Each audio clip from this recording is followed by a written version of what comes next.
Happy New Year. Happy and blessed New Year. Ya. 22 itu double-double, Saudara. Kalau dalam bahasa hamburger. Ya. Jadi tahun ini kita mengucapkan double happy, double blessing, ya. Double joyful, everything double. Double anugerah dari Tuhan Yesus Kristus. Itulah tahun 22. Semuanya Tuhan akan lipat gandakan. Saudara yakin? Percaya? Itu sebabnya tetap kuatkan dan teguhkanlah hatimu. Itu tema kita yang akan kita pelajari pada pagi hari ini. Kuatkan dan teguhkanlah hatimu.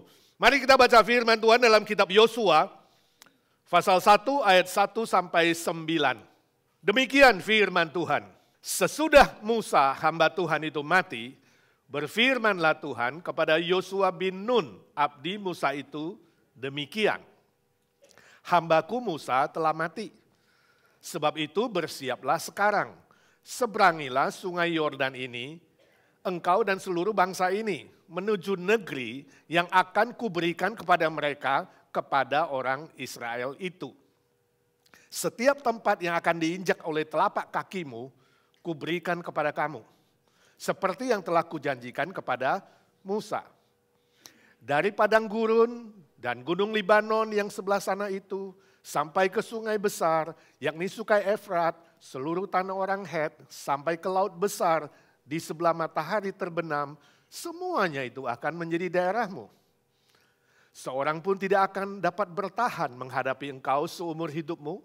Seperti aku menyertai Musa, demikianlah aku akan menyertai engkau. Aku tidak akan membiarkan engkau dan tidak akan meninggalkan engkau. Kuatkan dan teguhkanlah hatimu, sebab engkaulah yang akan memimpin bangsa ini memiliki negeri yang kujanjikan dengan bersumpah kepada nenek moyang mereka untuk diberikan kepada mereka. Hanya kuatkan dan teguhkanlah hatimu dengan sungguh-sungguh. Bertindaklah hati-hati sesuai dengan seluruh hukum yang telah diperintahkan kepadamu oleh hambaku Musa. Janganlah menyimpang ke kanan atau ke kiri, supaya engkau beruntung kemanapun engkau pergi. Janganlah engkau lupa memperkatakan kitab Taurat ini, tetapi renungkanlah itu siang dan malam, supaya engkau bertindak hati-hati sesuai dengan segala yang tertulis di dalamnya. Sebab dengan demikian perjalananmu akan berhasil dan engkau akan beruntung.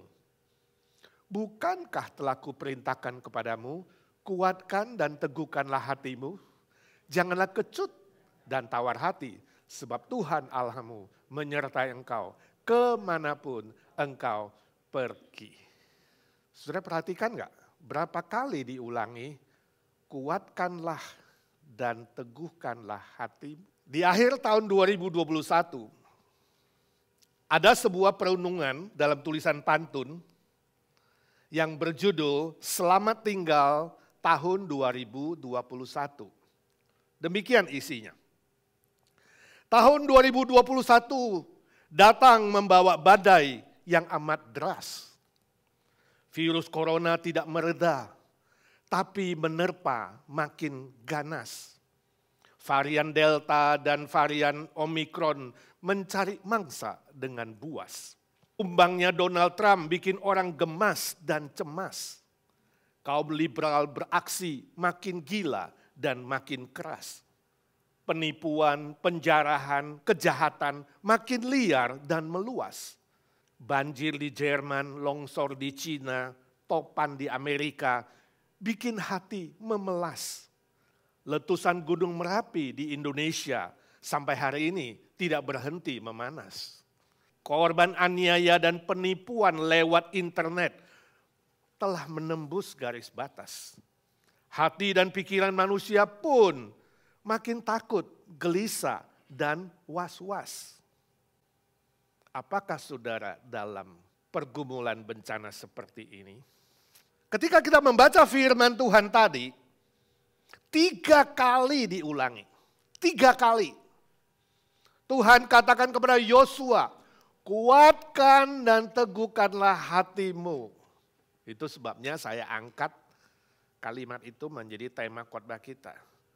Kuatkanlah dan teguhkanlah hatimu. Diulangi Tuhan sampai 3 kali. Kalau orang tua ngomong sama anak 3 kali penting nggak? Awas ya, sudah 3 kali ya, kira-kira begitu kan? Jangan ke-4 kali, itu kalau yang ngancem. Tapi kalau yang memberi nasihat, memberi pesan, itu 3 kali penting sekali. Kira-kira Tuhan bicara sama Yosua demikian. Yosua, bukankah sudah kukatakan kepadamu? Sampai ditegaskan yang kali ketiga. Kuatkan dan teguhkanlah hatimu. Ini menunjukkan apa? Kondisi, situasi, perasaan, pikiran dari Yosua itu apa? Takut, gentar, gelisah, was-was, cemas. Karena badai dan gelombang dan tantangan yang dihadapi sangat deras. Musuh-musuh yang akan menaklukkan Israel itu sangat buas. Dia menghadapi persoalan yang berat. Yang pertama, Musa sudah mati. Gurunya, tempat dia bertanya. Nabi besar, mati. Bayangkan kalau orang yang saudara hormati, orang yang saudara agungkan, orang yang sudah harapkan, di mana saudara bisa mendapatkan informasi, sumber pertolongan dan lain-lain, kemudian meninggal dunia, stres gak? Stres. Sedih gak? Sedih. Kecewa gak? Kecewa. Semua dihadapi oleh Yosua. Dia gak ada lagi tempat bertanya dan sekarang Tuhan bilang, pimpin ini Israel masuk ke tanah perjanjian. Israel terkenal apa? Tegar tengkuk, tukang berontak, tukang melawan. Ya, jadi pundaknya Yosua itu berat. Ditambah lagi musuh-musuh yang akan ditaklukkan itu, wow, musuh yang kuat, yang hebat. Punya senjata perang, punya kereta kuda. Israel seolah-olah gak punya apa-apa. Jadi ketakutan, kegentaran, kegelisahan hingga pada Yosua. Masa depan belum tahu apa yang akan terjadi. Mungkin saudara hari ini duduk di sini mengalami hal yang sama. Badai belum berlalu, tabungan sudah hampir habis, anak masih gak berbakti, ya, persoalan demi persoalan, bos pelit gak naik gaji. Pada situasi begini, Tuhan katakan, kuatkan dan teguhkanlah hatimu. Saya harap saudara merasakan itu. Mendengar bisikan Tuhan dalam hatimu, kuatkan dan teguhkanlah hatimu anakku. Dan kita tahu akhirnya Yosua itu sukses.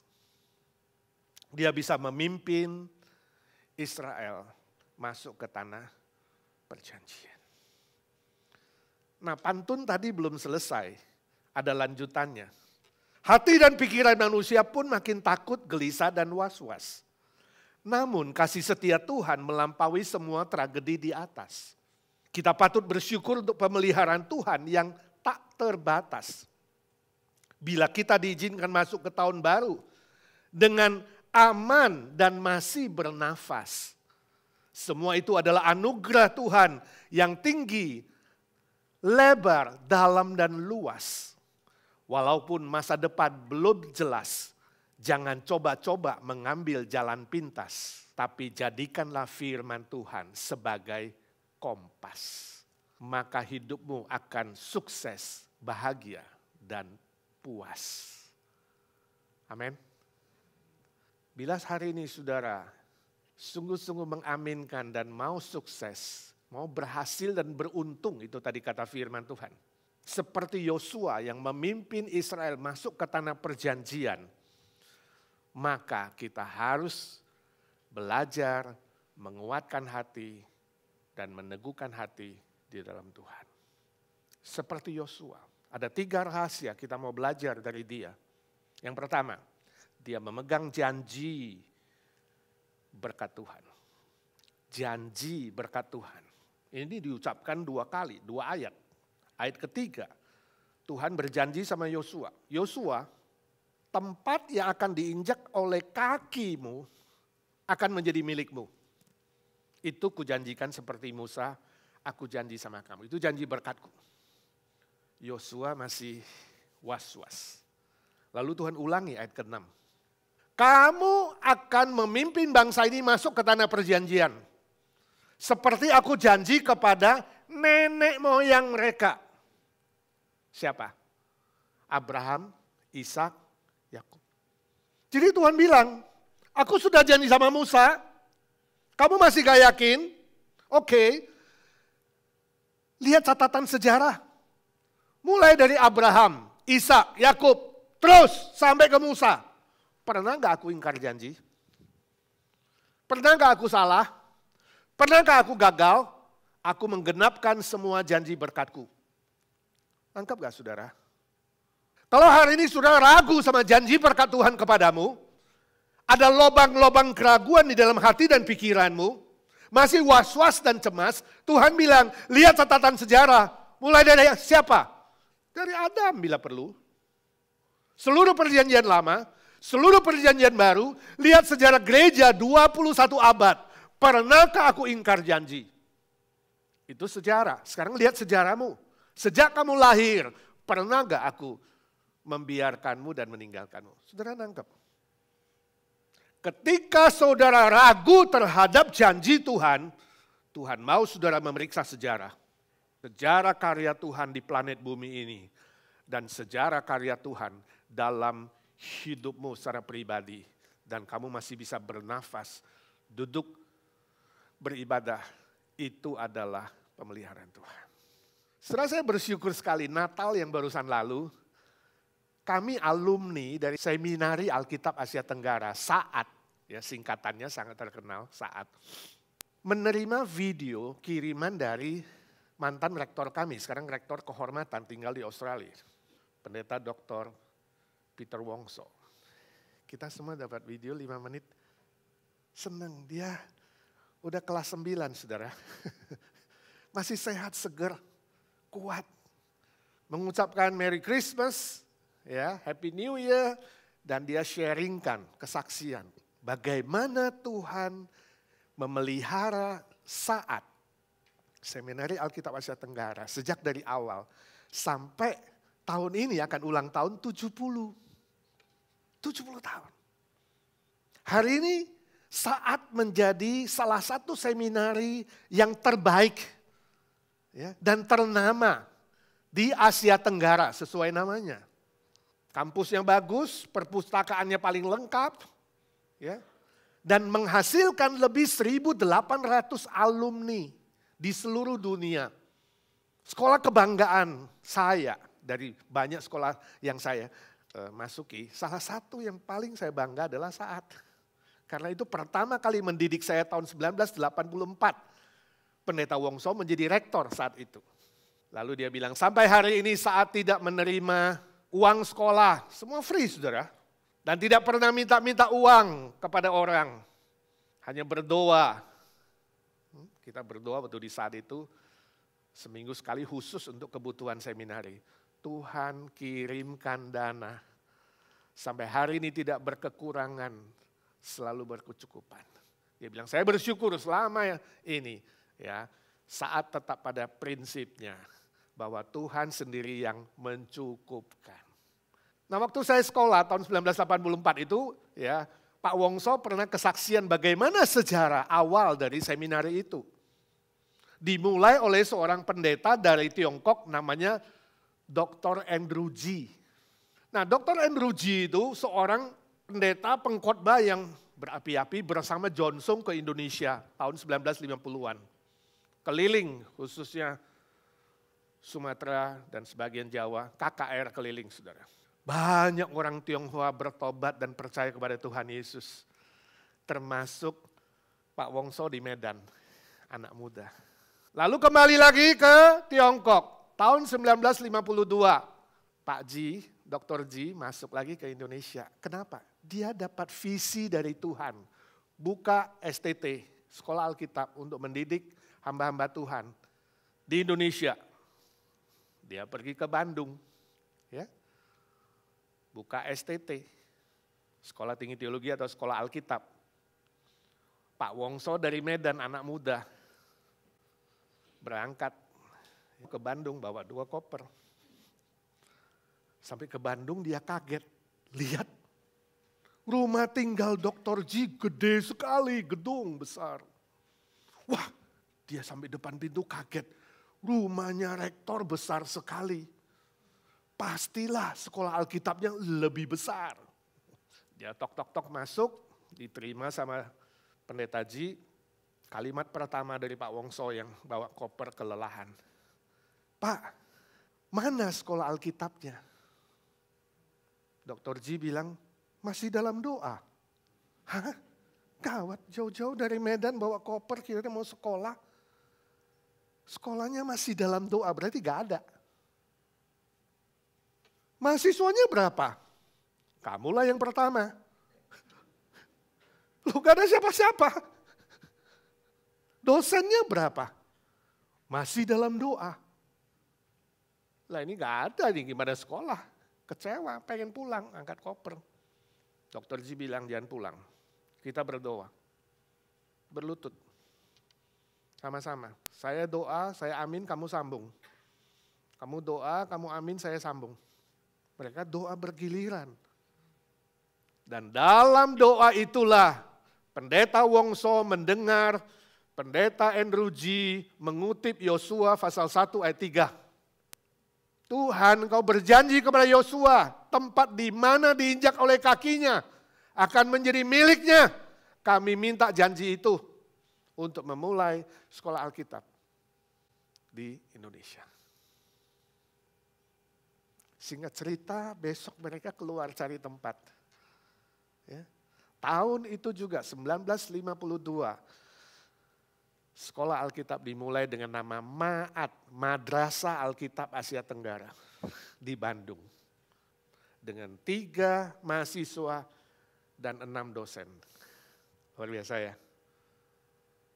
Kemudian berapa tahun kemudian pindah ke Malang dan ganti nama jadi Seminari Alkitab Asia Tenggara. Dan hari ini telah menjadi Seminari Alkitab Asia Tenggara yang sangat disegani, yang terbaik, yang tersohor. Salah satu yang terbaik di seluruh Asia Tenggara. Sukses karena ada 1 orang Dr. Andrew G dan Dr. Peter Wongso yang percaya memegang janji firman Tuhan, janji berkat Tuhan, dan berani meminta janji itu. Permisi tanya, apakah saudara pun di tahun yang baru ini merindukan janji berkat Tuhan? Amin? Minta sama Tuhan. Minta. Firman Tuhan mengatakan kamu minta di dalam namaku, kata Tuhan Yesus. Kamu akan menerimanya. Kenapa selama ini kamu tidak menerimanya? Karena kamu tidak minta dalam namaku, kata Tuhan Yesus. Oh enak ya Pak, kalau gitu minta saja apa? Apa saja dalam nama Tuhan Yesus akan diberikan? Ya. Suatu hari saya baca cerita ini, ada 3 anak muda, semua masih bujangan, kerja di sebuah perusahaan. Yang satu adalah project manager, yang satu adalah software engineer, yang satu hardware engineer. Ya. Mereka kerja di sebuah perusahaan di Fort Lauderdale. Waktu makan siang, 3 anak muda ini jalan-jalan di pantai, makan siang. Ya. Lalu waktu jalan di pantai itu lewat pasir, yang satu orang ketendang sesuatu. Apa dia ambil? Sebuah lampu yang tua kayak lampu Aladin. Ini jangan-jangan lampu ajaib. Lalu digosok, dibersihkan. Benar muncul raksasa. Apa yang bisa aku lakukan untukmu? Ya, si raksasa itu bilang, biasanya aku hanya menggenapkan 1 permintaan. Tapi hari ini karena kalian bertiga, aku beri masing-masing 1 permintaan. Jadi ada 3 permintaan, pasti digenapi. Lalu dia tanya kepada yang pertama, kamu ya mau minta apa? Nah si software engineer bilang, saya ingin tinggal di rumah yang mewah di St. Thomas. Dan berikan aku seorang istri yang cantik yang memuja diriku. Tiba-tiba orang itu hilang. Dia udah tiba di St. Thomas. Wah kaget temannya. Ini benar-benar terjadi. Kamu yang kedua minta apa? Hardware engineer-nya bilang, aku mau tinggal di sebuah kapal pesiar yang mewah, lengkap. Ya, dengan kekayaan, gak usah khawatir soal keuangan. Dan punya istri yang juga cakep, cantik, yang memuja diriku. Set, temannya hilang. Tinggal si proyek manajer. Nah kamu yang ketiga mau minta apa? Proyek manajernya mikir, gila teman-temanku 2 menghilang. Ini proyek belum selesai. Lalu dia bilang, saya mau mereka segera kembali. Supaya selesaikan proyek. Keduanya balik lagi. Saudara, ini hanya humor. Jangan pikirkan Tuhan Allah seperti lampu Aladin itu. Jangan pikirkan, mintalah dalam nama Tuhan Yesus. Jangan pikirkan dalam nama Tuhan Yesus itu adalah mantra. Seperti mantra Maemot. Bukan. Mintalah dalam namaku, kata Tuhan Yesus, kalau kamu tinggal di dalam aku dan tinggal di dalam firman-Ku, maka kamu akan menerimanya. Saudara mengerti? Mintalah sesuai dengan kehendak Tuhan. Mintalah sesuai dengan prinsip firman Tuhan. Bukan asal minta untuk memuaskan nafsumu. Bukan asal minta untuk memuaskan kedaginganmu, bahkan membuatmu jatuh dalam dosa. Bukan. Permintaan janji berkat Tuhan yang sesuai dengan kehendak Tuhan di dalam nama Tuhan Yesus pasti akan dikabulkan. Amin. Itu sebabnya yang kedua, syaratnya, rahasianya adalah Yosua mentaati firman Tuhan. Di ayat ke-7 dan ke-8, 2 kali Tuhan perintah kepada Yosua. Renungkan firman Tuhan itu siang dan malam. Jangan menyimpang ke kanan atau ke kiri. Supaya kamu berhasil, sukses. Dan beruntung, diberkati. Dengan limpah. Itu yang Yesus katakan dalam Yohanes 10 ayat 10b, aku datang. Supaya mereka diselamatkan dan diberi berkat yang berlimpah. Sama di sini. Hidupmu sukses menurut Tuhan dan beruntung. Yosua mantap. Kemudian pasal ke-6 kalau sudah baca. Israel menaklukkan Yeriko, pas di seberang mereka. Dengan gampang sekali, gak perlu kereta perang, hanya pakai trompet, hanya pakai marching, keliling-keliling. Begitu hari ke-7 ambruk Yeriko. Mereka menang dengan gampang, sungguh-sungguh sukses dan beruntung. Dapat barang banyak, wah luar biasa, harta, emas, perak, luar biasa. Tapi Tuhan pesen. Barang-barang dikuduskan bagi Tuhan jangan kamu ambil. Pasal 7, Israel menaklukkan kota Ai. Kecil kota Ai itu dibanding Yeriko gak ada apa-apanya. Lari tunggang langgang kalah. Langsung Yosua sobek bajunya. Tanda berduka cita. Berdoa kepada Tuhan, Tuhan kenapa? Kenapa ini terjadi Tuhan? Mana janjimu? Sering gitu kan kalau saudara mengalami bencana, kecelakaan, kesusahan, langsung teriaknya Tuhan dulu kan. Seolah-olah Tuhan salah. Gak pernah saudara teriak, iblis kurang ajar lu ya, gak pernah. Yang diomelin siapa? Tuhan, Tuhan kambing hitam. Tuhan mana janjimu? Kamu bilang di tempat biar kami injak menjadi milikku, mana Tuhan? Kamu bohong, kira-kira begitu. Tuhan bilang, jangan salahin aku. Ini paraphrase nih ya. Jangan salahin aku. Kamu tidak taat, orangmu tidak taat. Ada yang mencuri barang yang dikuduskan untuk Tuhan. Lalu ketahuan siapa? Akan dan keluarganya. Melanggar firman Tuhan, tidak taat, mencuri. Dan hukumannya adalah seluruh keluarga harus mati dan dilenyapkan. Kadang-kadang keadilan Tuhan itu keras juga saudara. Saudara jangan ingat kasih, ingat keadilan Tuhan. Harus balance. Kasih dan keadilan. Kalau Tuhan mengatakan iya harus menjalani hukuman, ya harus menjalani. Dan setelah itu kita tahu seterusnya Israel menang. Pasal 8 mengalahkan Ai dan kemudian mengalahkan yang lain. Tapi prinsipnya sama. Begitu melawan firman Tuhan, begitu tidak taat, kalah. Dianiaya, dijajah. Begitu taat dan setia kepada Tuhan, berhasil. Ini hukum rohaninya gak berubah saudara. Gak berubah dari zaman Yosua sampai hari ini. Hukum rohaninya sama. Bahwa ketaatan kepada firman Tuhan itu mendahului janji berkat. Saudara jangan balik, berkati saya dulu dong Tuhan. Sembuhin saya dulu dong Tuhan, nanti saya baru begini begono. No. Taat dulu dong. Maka kamu akan mengalami dan melihat janji berkat Tuhan. Saya khotbah di Jakarta, di satu gereja. Selesai khotbah, ada seorang bapak minta ketemu. Dia bicara sambil nangis, dia bilang, Pak doakan saya. Saya itu selalu ketakutan, selalu khawatir, gak bisa tidur tiap malam. Ini sudah berapa bulan Pak. Saya buka toko, rasanya toko saya itu ada yang bayang-bayangin, saya juga ada yang bayang-bayangin. Tolong doakan Pak. Lalu saya tanya dia, apakah kamu sungguh-sungguh sudah percaya Tuhan Yesus sebagai Tuhan dan Juru Selamatmu? Dia bilang, iya Pak, saya itu Kristen sejak kecil Pak. Saya ke sekolah minggu juga rajin dulu waktu kecil. Itu bukan pertanyaan saya. Kamu sungguh-sungguh sudah menerima Tuhan Yesus menjadi Tuhan dan Juru Selamatmu belum? Waktu remaja saya juga melayani Tuhan Pak. Saya ini aktivis.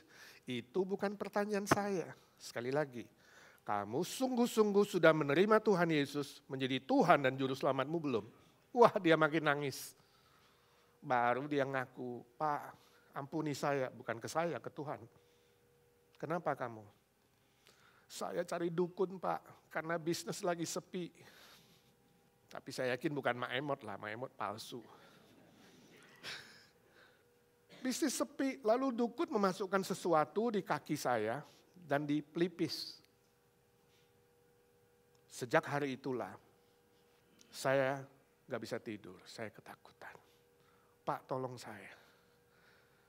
Saya bilang saya tidak bisa mencabut susukmu yang di kaki atau di pelipis. Tapi kita bisa berdoa supaya Tuhan yang mencabutnya. Tapi saya ingin kamu hari ini bertobat.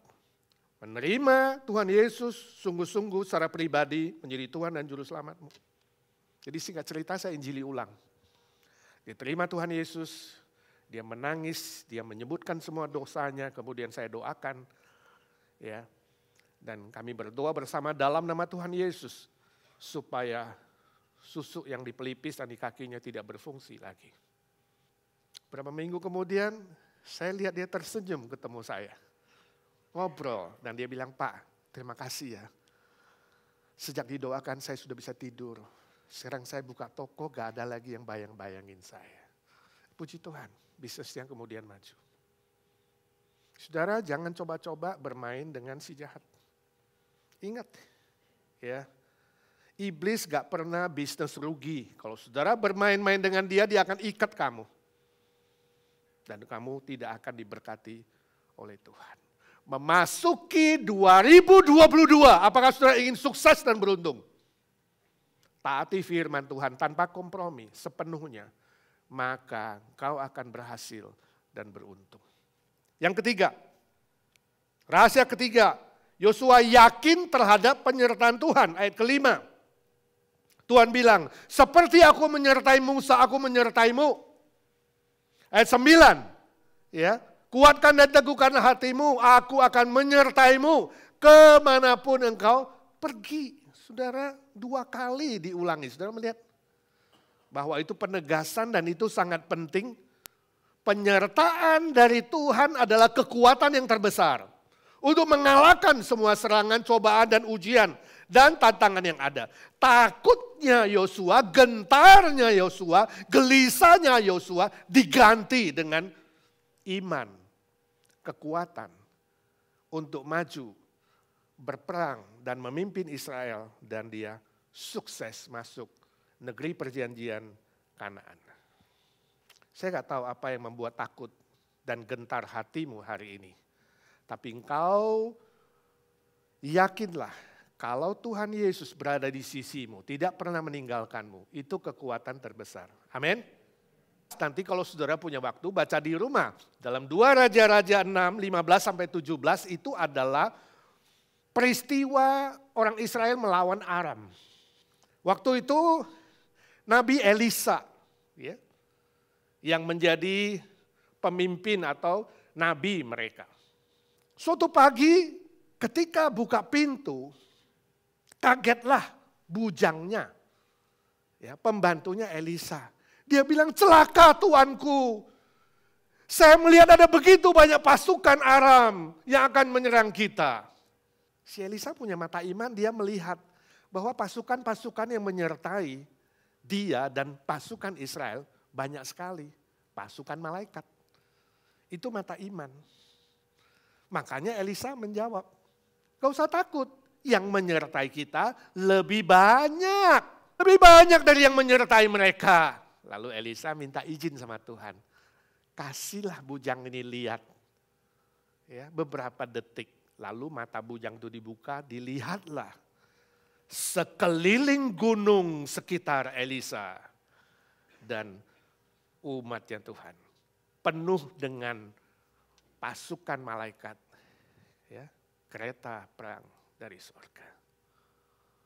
Yang tidak kelihatan dengan mata ini. Tapi Elisa melihat dengan mata ini. Itu mata iman. Saudara tahu satu malaikat itu sanggup mengalahkan berapa pasukan? 185.000 tentara. Nah, itu dicatat di dalam 2 Raja-Raja 1935. Satu malaikat bisa mengalahkan dengan mudah 185.000 tentara. Nah, saudara bayangkan cuma satu loh malaikat. Nah, gimana kalau ribuan pasukannya? Nah, sekarang yang menyertai Yosua dan Tuhan janji menyertaimu siapa? Tuhan Yesus . Tuhan Yesus yang jauh lebih besar, lebih maha kuasa dari semua malaikat. Menyertaimu kemanapun kau pergi. Saudara masih perlu takut gak? Halo? Memasuki 2022, kalau Tuhan berjanji, aku menyertaimu. Tuhan gak bilang, aku kasih satu malaikat di sampingmu. Saudara lebih senang mana?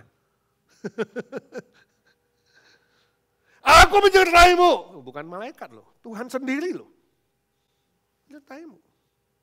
Di kiri, di kanan, di depan, di belakang, di atas, di bawah, di dalam kamu. Aku menyertaimu sampai kesudahan zaman. Aku tidak pernah akan meninggalkanmu. Oh saudaraku, itu modal, itu kekuatan yang sangat-sangat besar. Untuk menjalani 2022 dengan sukses dan beruntung. Dan banyak hal yang akan kau alami. Mujizat yang melampaui pikiranmu, melampaui perasaanmu, dan melampaui hikmat manusia. Saya baca sebuah cerita seorang bapak di Bandung nama TS, singkatan. Suatu hari dia kena kanker usus. Di Indonesia gak bisa handle, dia harus berangkat ke Jerman. Kanker ususnya itu lebih 10 cm. Harus jalani operasi, tapi dia takut, gentar, dan gelisah. Dokter bilang, ini kalau sukses, you akan pakai kantong seumur hidup. Jadi ada kantong gantung seumur hidup. Wah, dia stres, gak bisa tidur, takut menghadapi kanker yang berat. Sampai di Jerman dokter bilang, ini sulit. Kemungkinan umurmu kalau gagal hanya 2 minggu. Wah, makin takut. Dia bilang tiap hari harus cek ke rumah sakit. Dan dia naik bis tiap hari. Suatu hari waktu dia naik bis sebelum operasi itu, dia ketemu seorang bapak. Orang bule dari Amerika. Pakai 2 tongkat. Dan di bis itu, si bule lihat dia begitu sedih. Akhirnya tanya dia, istrinya cerita, oh dari Indonesia, oke. Akhirnya diinjili singkat cerita, mau percaya Tuhan Yesus gak? Dokter pun belum tentu sembuhkan kamu. Wah dia bilang betul, hanya Tuhan Yesus bisa sembuhkan. Jadi singkat cerita, dia mau terima Tuhan dan didoakan di bis itu. Nah bapak itu bilang tinggal gak jauh dari situ. Tapi heran setelah hari-hari berikutnya gak pernah muncul lagi. Gak pernah ketemu lagi, hilang begitu aja. Operasi berjalan, sebelum operasi takut sekali. Tapi sebelum dijalankan dia mencoba berdoa dan berserah kepada Tuhan. Tuhan Yesus aku percaya kepadamu, engkau menyertai aku. Dan Engkau akan memberkati operasi ini. Angkatlah ketakutanku. Dia bilang saat itulah dia merasakan sesuatu yang dahsyat dalam tubuhnya. Ketakutannya diangkat. Dia tenang. Dokter bilang, kalau keluar operasi kantong di sebelah kiri, you akan pakai seumur hidup. Tapi kalau kantongnya di sebelah kanan, itu sementara kau akan sembuh. Seret operasi. Dia bilang tenang sekali. Dan begitu keluar, yang pertama dilihat apa? Kantong. Kiri gak ada, kanan, puji Tuhan. Singkat cerita dia disembuhkan Tuhan. Dan dia bilang sejak hari itu aku sungguh-sungguh lebih percaya dan yakin kepada Tuhan Yesus. Dan imanku semakin bertumbuh di dalam Tuhan. Ini contoh. Contoh yang sungguh terjadi. Seorang bapa yang sungguh-sungguh yakin dan berserah kepada Tuhan. Tahu Tuhan menyertai. Ketakutannya hilang. Dan dia mengalami mujizat Tuhan. Saya tidak tahu apa yang saudara akan hadapi. Ya, saudara dan saya, kita gak tahu sama-sama. 2022 ini masih gelap. Ya, tidak jelas. Tapi mari kita jalani sehari demi sehari, amin. Sehari demi sehari dan minta mata iman. Tuhan beri kami mata iman seperti Elisa untuk melihat. Bukan dengan mata ini, dengan mata ini melihat penyertaan-Mu Tuhan. Berkat-Mu dan janji-Mu Tuhan. Dan kami mau taat. Dan mengalami sukses dan beruntung. Amin. Mari kita memasuki tahun 2022 dengan menaikkan doa kita. Bapa di sorga, terima kasih untuk tahun baru 2022. Walaupun badai dan ombak kehidupan ini belum mereda, Tuhan tetap menyertai kami dengan rahmat yang tak terhingga. Penuhilah hati dan pikiran kami dengan sukacita dan damai sejahtera. Di tahun baru kami membutuhkan anugerah dan berkat yang baru. Agar iman, harapan dan kasih kami terus bertumbuh. Tolong kami agar tidak hanya tahu menuntut begini dan begitu. Tapi ajarlah kami makin taat kepada ajaran firman-Mu. Tetap hidup kudus, benar dan setia melakukan kehendak-Mu. Agar menghasilkan buah yang lebat untuk kemuliaan nama-Mu. Amin.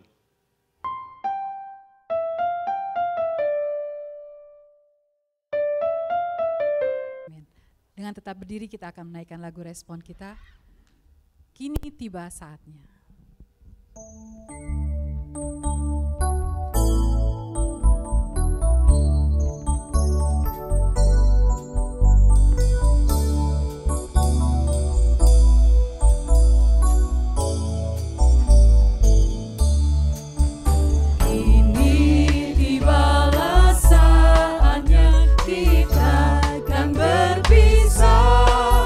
Selamat tinggal tahun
Saudaraku yang kekasih, arahkanlah hatimu dan pikiranmu kepada Tuhan dan terimalah berkat-Nya. Tuhan memberkati engkau dan melindungi engkau. Tuhan menyinari engkau dengan wajah-Nya dan memberi engkau kasih karunia. Tuhan menghadapkan wajah-Nya kepadamu dan memberi engkau damai sejahtera, sukacita, kekuatan, kesembuhan, berkat-berkat yang limpah di tahun ini dan menyertaimu sampai selama-lamanya. Amin. Amin.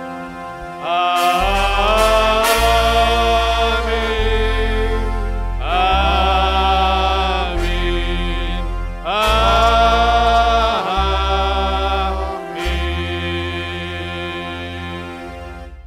Silakan duduk, saudara.